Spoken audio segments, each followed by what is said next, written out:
महाभारत में कुछ नाम ऐसे हैं जिन्हें सुनते ही हमारे मन में एक तस्वीर बन जाती है। कर्ण दानवीर, भीष्म प्रतिज्ञा, अर्जुन महाभारत महान धनुर्धर और अश्वत्थामा एक क्रूर योद्धा। लेकिन क्या अश्वत्थामा की पूरी कहानी इतनी ही है? क्या वह जन्म से ही क्रूर था? क्या वह केवल एक हत्यारा था या फिर एक ऐसा मनुष्य भी था जिसके भीतर वर्षों का अभाव, पिता के प्रति मोह, अपमान, युद्ध की आग और प्रतिशोध धीरे धीरे जमा होता गया और फिर एक रात उसके भीतर का क्रोध उसकी बुद्धि पर भारी पड़ गया। नमस्कार दोस्तों, वेलकम टू के वॉक्स चैनल। आज हम सुनेंगे अश्वत्थामा की कहानी, लेकिन इस बार उन्हें केवल महाभारत के खलनायक की तरह नहीं देखेंगे। हम ये समझने की कोशिश करेंगे एक मनुष्य आखिर उस बिंदु तक कैसे पहुंचता है जहां उसे लगता है कि बदला लेना ही न्याय है। और उससे भी बड़ा प्रश्न, अगर उसे अमृतत्व मिला था तो फिर वह आज भी मुक्त क्यों नहीं है। पहला अध्याय, द्रोणाचार्य का पुत्र। अश्वत्थामा महर्षि द्रोण और कृपि के पुत्र थे। उनका जन्म एक महान योद्धा के घर में हुआ, लेकिन महान पिता का पुत्र होना हमेशा आसान नहीं होता। द्रोणाचार्य स्वयं महान आचार्य थे, लेकिन उनका जीवन भी अभावों से गुजरा था। कहा जाता है कि एक समय उनके परिवार के पास इतनी गरीबी थी कि बालक अश्वत्थामा दूध तक के लिए तरसते थे। एक बालक जो अपने पिता को महान देखता है, लेकिन अपने घर में अभाव भी देखता है। शायद उसी समय उसके भीतर एक इच्छा जन्मी, मैं कमज़ोर नहीं रहूँगा। वह अपने पिता की तरह योद्धा बनना चाहता था। शस्त्र उसके जीवन का हिस्सा बन गए और धीरे धीरे अश्वत्थामा भी एक शक्तिशाली योद्धा बन गया। अध्याय दूसरा, पिता का पुत्र। अश्वत्थामा के जीवन में सबसे महत्वपूर्ण व्यक्ति शायद उनके पिता ही थे, द्रोणाचार्य।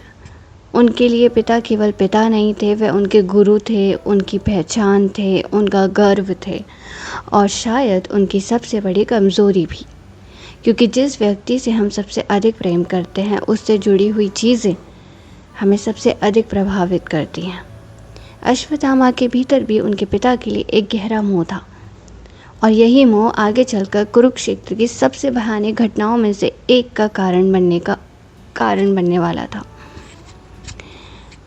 तीसरा अध्याय, कुरुक्षेत्र। फिर महाभारत का युद्ध शुरू हुआ। अश्वत्थामा कौरव की ओर से युद्ध कर रहे थे।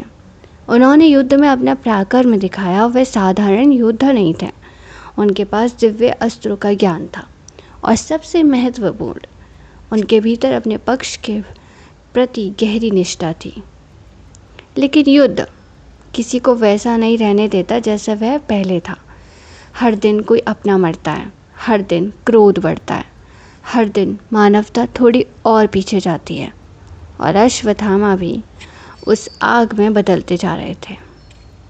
चौथा अध्याय, द्रोणाचार्य की मृत्यु। युद्ध का वह दिन अश्वत्थामा का जीवन का सबसे बड़ा मोड़ बना। उनके पिता द्रोणाचार्य युद्ध भूमि में अपराजय दिखाई दे रहे थे। पांडव पक्ष उन्हें रोकना चाहता था। तब ये योजना बनाई गई। अश्वत्थामा नाम के एक हाथी को मार दिया गया और फिर कहा गया अश्वत्थामा मारा गया। द्रोणाचार्य ने यह सुना। उन्होंने युधिष्ठिर से सत्य पूछा। युधिष्ठिर ने कहा अश्वत्थामा हता। उसके बाद बहुत धीमे स्वर में कहा गया नरो व कुंजरो वा, अर्थात अश्वत्थामा मारा गया, मनुष्य या हाथी। लेकिन द्रोणाचार्य ने पहला भाग सुना। उन्होंने अपने अस्त्र रख दिए और फिर धृष्टद्युम्न ने उनका वध कर दिया। पांचवा अध्याय, एक पुत्र का टूटना। अब अश्वत्थामा को जब अपने पिता की मृत्यु का पता चला तो उसके भीतर क्या हुआ होगा। वह केवल एक सेनापति की मृत्यु नहीं थी, वह उसके पिता की मृत्यु थी, उस व्यक्ति की जिसे वह अपना संसार मानता था। और जब उसे यह भी पता चला कि उसके पिता को छल से युद्ध से हटाया गया तो उसके भीतर का क्रोध और गहरा हो गया। शोक क्रोध में बदल गया, क्रोध प्रतिशोध में, और प्रतिशोध अब उसके निर्णय लेने लगा। यहीं से अश्वत्थामा का सबसे अंधकारमय अध्याय शुरू होता है। छठा अध्याय, वह रात। कौरव सेना लगभग समाप्त हो चुकी थी। दुर्योधन भी मृत्यु के निकट था। अश्वत्थामा कृपाचार्य और कृतवर्मा के साथ थे। रात थी, चारों ओर सन्नाटा, और तभी अश्वत्थामा ने एक उल्लू को देखा जो सोते हुए पक्षियों पर हमला कर रहा था। उसके मन में एक विचार आया, जब शत्रु सो रहा हो तब उसे हराया जा सकता है। वह रात उसके जीवन की दिशा बदल गई। अश्वत्थामा ने पांडव शिविर में पर रात में आक्रमण किया। सोते हुए योद्धाओं का वध किया गया। धृष्टद्युम्न मारे गए और द्रौपदी के 5 पुत्रों की भी हत्या कर दी गई। वह सो रहे थे। उन्होंने युद्ध नहीं किया था, लेकिन अश्वत्थामा उस समय युद्ध नहीं कर रहा था, वह प्रतिशोध ले रहा था। 7वां अध्याय, क्या बदला लेना न्याय था।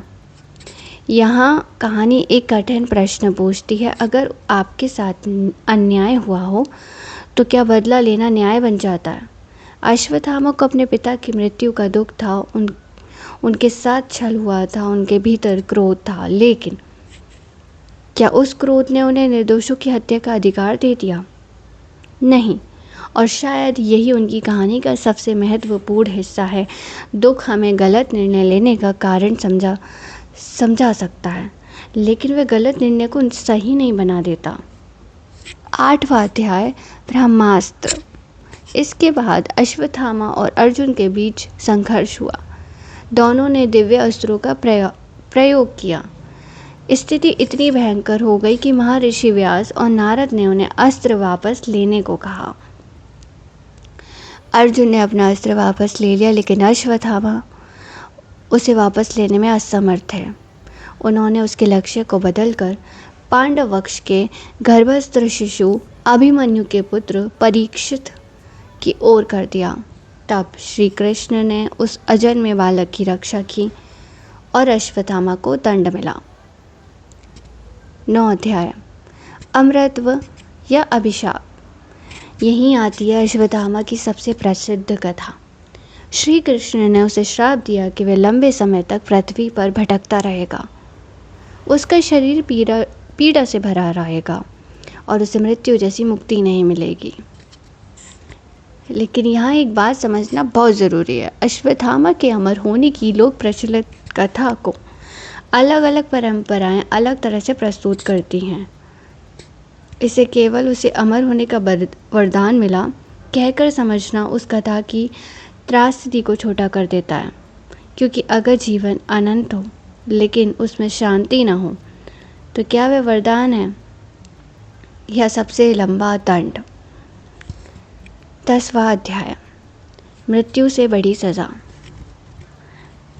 अगर मृत्यु से डरते हैं, लेकिन कल्पना कीजिए आपके पास मृत्यु का विकल्प ही ना हो। आप अपने अपराधों को भूल नहीं सकते, अपने पिता की मृत्यु को भूल नहीं सकते, अपने क्रोध को भूल नहीं सकते, उन बच्चों के चेहरे जिन्हें आपने मार दिया उनकी स्मृति से भाग नहीं सकते। हर सुबह आपको अपना अतीत याद आए, हर रात आपको अपने निर्णय याद आए और आपके पास उनसे बचने का कोई रास्ता ना हो, तब शायद मृत्यु मुक्ति लगे और जीवन दंड। यही अश्वत्थामा की कथा का सबसे भयावह पक्ष है। 11 अध्याय, अश्वत्थामा हमें क्या सिखाते हैं। अश्वत्थामा की कहानी हमें केवल युद्ध की कहानी नहीं देती, यह क्रोध की कहानी है। हम सभी के भीतर कभी ना कभी क्रोध आता है। कभी कोई हमें अपमानित करता है, कभी कोई हमें चोट पहुंचाता है, कभी हमें लगता है कि हमारे साथ अन्याय हुआ है और तब मन कहता है उसे भी वही दर्द महसूस होना चाहिए। लेकिन यही वह क्षण है जहां हमें रुकना चाहिए, क्योंकि क्रोध पहले हमें न्याय का वादा करता है और फिर हमसे विवेक छीन लेता है। अश्वत्थामा की सबसे बड़ी त्रासदी यही थी। उन्होंने अपने पिता को खोया, लेकिन उसी दुख में उन्होंने स्वयं को भी खो दिया। शायद अश्वत्थामा की कहानी हमें यह नहीं सिखाती कि बुरा मत बनो। यह उससे कहीं अधिक गहरी बात कहती है। ये कहती है अपने भीतर के क्रोध को इतना बड़ा मत होने दो कि वह तुम्हारे निर्णय लेने लगे, क्योंकि दुख आपको कठोर बना सकता है, अपमान आपको बदल सकता है, विश्वासघात आपको तोड़ सकता है, लेकिन अंतिम निर्णय फिर भी आपका होता है। अश्वत्थामा के पास दुख था, लेकिन उनके पास चुनाव भी थे और उन्होंने चुना। उसकी कीमत उन्हें केवल एक दिन नहीं बल्कि पूरी कथा में चुकानी पड़ी। इसलिए जब जीवन में कोई आपको चोट पहुंचाए तो बदला लेने से पहले एक बार स्वयं से पूछिए, क्या मैं न्याय चाहता हूँ या केवल चाहता हूँ कि सामने वाला भी उतना ही दुखी हो जितना मैं हूँ? क्योंकि इन दोनों में बहुत अंतर है और शायद यही अंतर एक मनुष्य को अश्वत्थामा बनने से रोक सकता है। अश्वत्थामा की कहानी युद्ध के साथ समाप्त नहीं हुई। कहा जाता है उनका भटकना आज भी जारी है, लेकिन शायद सबसे बड़ा भटकाव बाहर का नहीं था, सबसे बड़ा भटकाव उनके भीतर था। वे अपने क्रोध से बाहर नहीं निकल पाए, अपने दुख से बाहर नहीं निकल पाए, अपनी प्रतिशोध से बाहर नहीं निकल पाए, और शायद इसीलिए उनकी कहानी आज भी हमें डराती है, क्योंकि हर मनुष्य के भीतर क्रोध है। प्रश्न केवल इतना है कि हम उसके साथ क्या करते हैं।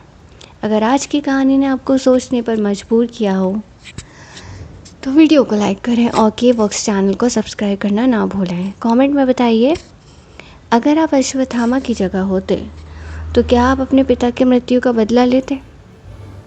फिर मिलेंगे एक और कहानी के साथ, जहां हम केवल इतिहास और पौराणिक कथा नहीं सुनेंगे, बल्कि उसके भीतर छिपे मनुष्य को समझने की कोशिश करेंगे। नमस्कार।